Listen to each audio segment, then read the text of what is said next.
The 3 best traits the best estate agents have, according to Simon Gates.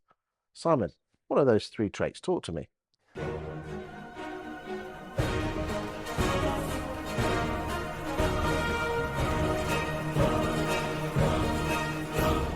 Well, first one, I think it's very obvious, but the best performers are open-minded. So they're learn-it-alls, not know-it-alls. So they never think that they're the finished article. So, there's agents I've worked with who are double my age and have been agents longer than I've been born, yet they're still open to learning from little old me, and many others as well. So I think being open-minded and having a growth mindset is a huge thing. That's only one part of it, though. I think a lot of agents fall short at that point. And what I mean by that is the second point is they are ridiculously good at actually implementing what they learn. Because how many people would have gone to all these different conferences, written in their book, goes in the filing cabinet, and then nothing happens with it. So they are massive implementers. And then I'd say the third thing on that, so open mind, they're implementers, and we've talked about it a lot, but actually delayed gratification as well. They don't just do something and expect it to work day one.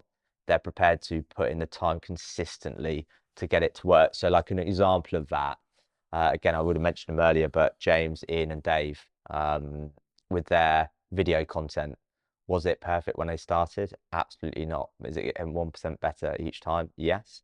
The same with direct mail content as well. They send out quarterly off-market updates to thousands of homes, and there'll be times when they get no responses whatsoever from that. Do they give up? No, they carry on. Whereas most agents would send out 1,000 letters, not get a response, and go, that didn't work. Just someone might not, I know who that you're talking about. Which surnames are we talking about here? So we've got David Warburton from We Locate and Burton James, Ian Story from Stories, and James Kendall of James Kendall Estate Agents. It's hard work believing in the process, and isn't it? Just blindly going out there, checking this stuff out. I mean, don't get me wrong. I embraced it years ago. I still have wobbles, but you just got to go out there, give without expectation of anything in return, believe in the process, and it will come back to you. Yeah, I think you're so right on that. I have wobbles all the time where you think, oh, I've put something out, is it going to work? And then something happens when you least expect it, because you're not chasing the outcome, you just fall in love with the process. So for example, I know some of the very best agents I've worked with, when it comes to direct mail, on average, every 100 letters they send, they will book a market appraisal. So the next 200 might not get you something, but the 200 after that get 4 responses. So it's still averaging out at 1 every 100.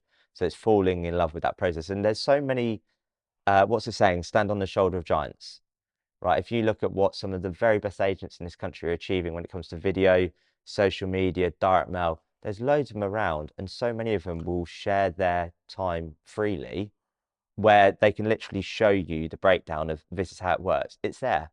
Go do it. I mean, it's why I do these sofa chats. It gets my name out there. It's why you do your podcast. All I get to need business directly from this video, I don't know, but I'm enjoying having a chat with you, and it might get me some business, might not.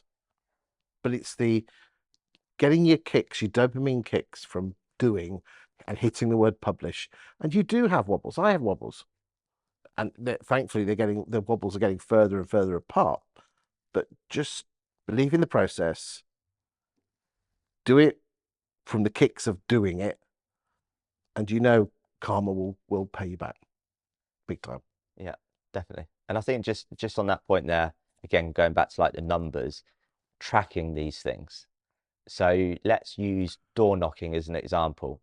And let's say you knock 100 doors to get a listing, and that listing was worth £10,000. You then dividing 100 door knocks by 10 grand, or vice versa, and going, that's how much each door knock's worth.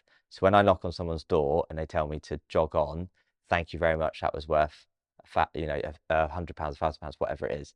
That's a really good way of looking at it. You're then celebrating failure. Yeah, you've got to love the word no, because every no is closer to a nearer yes. And what does no stand for? Go on. Next opportunity. There you go. Thank you for your time today. You're welcome, Chris.